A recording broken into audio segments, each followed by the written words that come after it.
Good morning mga lods. At ito, nagbabalik na naman tayo sa ating buting channel. At ito, meron naman akong bagong i-share, bagong luma. So yan. At thank you pala sa mga sa mga avid followers at avid subscriber ko diyan. Thank you sa walang sawang suporta kahit papaano. Kahit kunti lang yung nanonood, no problem, at least ay nandyan pa rin kayo. So ito, meron tayong pasyente dito, kahapon to dinala. So gusto makuha agad bukas. Isang concert na clone at EB602UB. So ayan yung model. So sa video okay daw ito, no. So nabaha yung video okay nila. Lumampas tao yung baha. Mababa siguro yung area nila. At nilabhan daw nila, no. So nilabhan nila, binilad. At ang nangyari doon ay tumunog naman daw. So mga ilang oras ay biglang nawala yung power. So ang ano ko dito is yung transformer. Kasi nga ay nabasa to sa baha. Gaya nung ilang unang video natin na binilad muna natin, pinatuyo. Kasi yung sa secondary walang problema, yung primary ang problem kasi nandoon sa loob. Basa din yung ano doon sa loob, kaya resulta patay ang transformer. So buo lang yung fuse. Nag-check ako kanina kasi nandito yung nag-check ako kahapon pa pala. So nag-check ako kahapon, nandito yung customer, chinik ko, tinignan ko fuse. Buo naman yung fuse. So walang output yung secondary, walang AC, no. So resulta transformer ang may tama. At pinapa-recondition niya din. So siningil ko si sir ng 3.5 kasama na lahat, recondition at saka yung transformer na bago. So humingi siya ng tumawad siya. Pinatawad ko naman, may kasalanan ata sa Diyos. So hindi, binigay ko lang ng 3 to ang pag-usapan namin. So ito yung gagawin ko ngayon. Ayan, kinalawang na talaga mga lods. So kaya ang gagawin ko dito, lalaban ko na naman to ulit kasi hindi maayos yung pagkalaban niya. Hindi niya sinabon. So ayan, dapat sana sinabon niya to. At nang maagapan kahit papano, maagapan konti. So matagal niya pa dinala to. Ginamit niya muna o yung pagkagamit, and then tinambay, mga 1 month tinambay. Ang resulta ganyan, kinalawang recondition ng kahintang.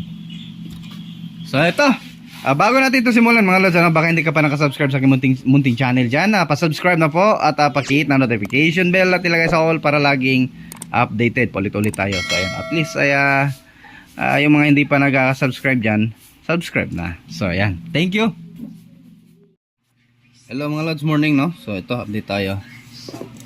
Tapos na natin palitan ng mga parts. So nadana nating recondition. Dito ulit volume, bago na yan lahat. Mga potentiometer,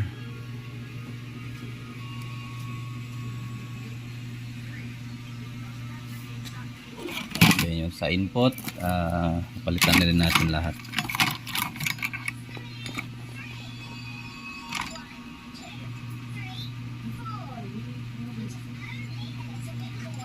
Testing na natin. So ito pala yung transformer natin. Wala tayong nahanap ng 602, si Binuto lang yung nahanap ko. Prosim lang naman sila ng voltahe. Yung model lang yung pinagkaiba-iba.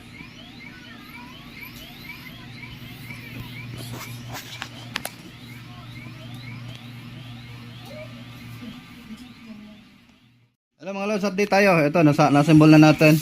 Naibalik na natin lahat, pati yung mga knob. Yan. So ayan yung transformer natin, AB702UB. So yung sa kanya ay 602 UB din ata. Yun sana yung niya. Dinaklas ko yung mga lods, sunog talaga. So aluminum yung niya, kaya pangit. So ganito, aluminum din naman to.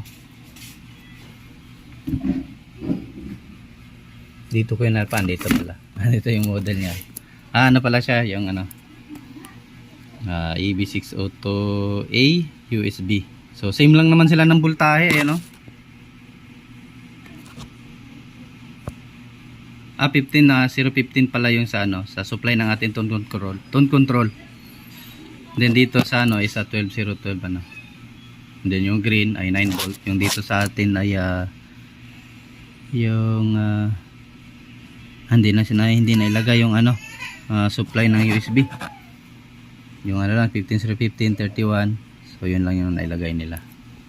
Dito yung supply ng USB. So ayan. At dalandan na tayo. Audio test na natin to. So nakalagay na ako ng speaker. So yung dito binaypass ko na lang. Kinondem ko na lang yung dito, no, kasi sa video okay daw ito lalagay. So ito kasi yung unang masisira kapag katagalang tugtog, iinit kasi yung wire natin. Iinit din dito kasi maliit lang naman yung contact ng negative or ground. So power on. So ayan, nag-click na yung relay agad. USB tayo. So mukhang bago na ulit. Mukhang hindi na binaha. Yun,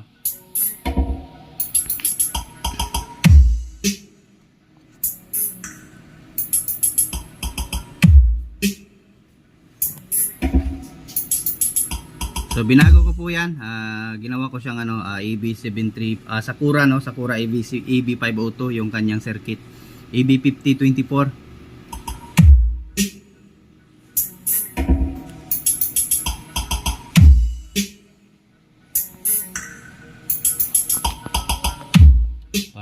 Parang dinilaan ang sawang mga lods. Kintab na kintab. So ayan, finishing, may finishing pa.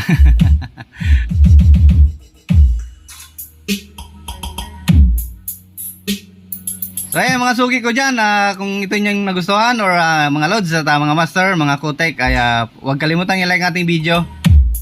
So restoration, recondition at repair. So ayan. So comment lang kayo sa baba kung gusto niyo i-tap yung inyong mga pangalan, Lagay niyo din yung niyo mga lods, yung lugar niyo kung saan, hanggang para malaman natin kung hanggang saan umabot yung ating video. So alam ko yung iba hindi na tinatapos yung video natin, okay lang, at least wag niyo lang i-skip yung advertise mga lods. Yan na lang po yung piso.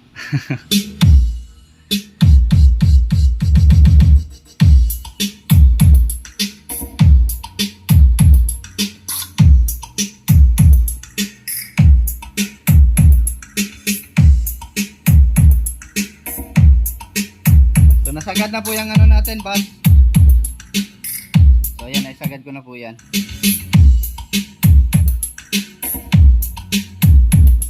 So yan yung mga potentiometer nya, kinalawang lahat. Ayan, So kapag ganito mga lods, tumutunog pa naman siguro, pero hindi na maganda, palitan na lang. Kasi mag back job ulit, Ayan, kinalawang na siya. Dumi-dumi na. Ayan, So ayan, dalandan na tayo. Okay na ang kahimtang mga lods. So ayan, daghang salamat at maraming salamat. Thank you mga lods, So ayan, maraming salamat sa aking mga suki dyan. Magandang buhay. Hanggang dito lang yung video natin. Thanks for watching. Bye bye mga lods. Hello mga lods, update tayo. Ito, na-assemble na natin. Naibalik na natin lahat, pati yung mga knob. Ayan. So ayan yung transformer natin, AB702 UB. So yung sa kanya ay 602 UB din ata. Yun sana yung niya. Dinaklas ko yung mga lods, sunog talaga. So aluminum yung niya, kaya pangit. So ganito, aluminum din naman to. Dito ko yung narpan, dito pala. Dito yung model niya.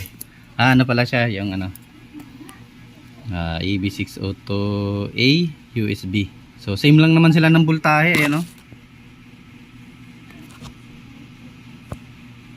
015 pala yung sa sa supply ng ating tone control. Then dito sa is 12012 Then yung green ay 9 volt. Yung dito sa atin ay hindi na ilagay yung supply ng USB.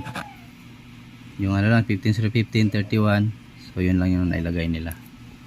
Dito yung supply ng USB. So ayan. At Dalandan na tayo. Audio test na natin to. So nakalagay na ako ng speaker. So yung dito ano ko na binaypass ko na lang. Kinondem ko na lang yung dito, no, kasi sa video okay daw ito lalagay. So ito kasi yung unang masisira kapag katagalang tugtog, ano. Iinit kasi yung wire natin. Iinit din dito kasi maliit lang naman yung contact ng negative or ground.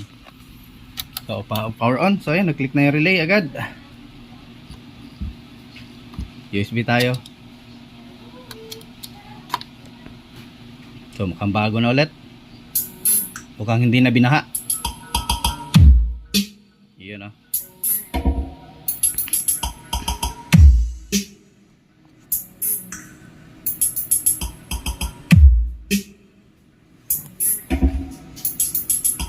So binago ko po yan. Ginawa ko siyang AB73 Sakura, no, Sakura AB502 yung kanyang circuit. AB5024.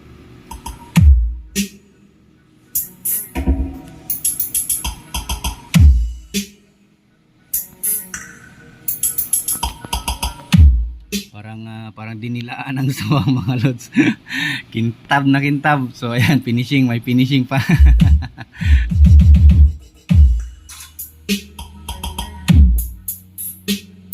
So ayan mga suki ko dyan, kung ito yung nagustuhan or mga lods at mga master, mga kutek, ay huwag kalimutang i-like ating video. So restoration, recondition at repair. So ayan. So comment lang kayo sa baba kung gusto niyo i-tap yung inyong mga pangalan, ano. Lagay niyo din yung niyo mga lods, yung lugar niyo kung saan, hanggang para malaman natin kung hanggang saan umabot yung ating video. So alam ko yung iba hindi na tinatapos yung video natin, okay lang, at least wag niyo lang i-skip yung advertise mga lods. Yan na lang po yung piso.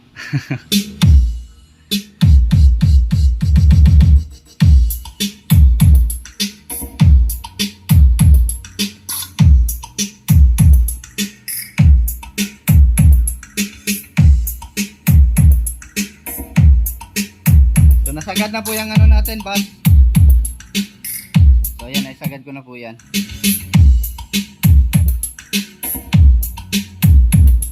So yan yung mga potentiometer nya, kinalawang lahat. Ayan, so kapag ganito mga lods, tumutunog pa naman siguro, pero hindi na maganda, palitan na lang kasi mag back job ulit, ayan, kinalawang na siya. Dumi-dumi na. Ayan, so ayan, dalandan na tayo. Okay na ang kahimtang mga lods. So ayan, daghang salamat at maraming salamat. Thank you mga lods, So ayan, maraming salamat sa aking mga suki dyan. Magandang buhay. Hanggang dito lang yung video natin. Thanks for watching. Bye bye mga lods.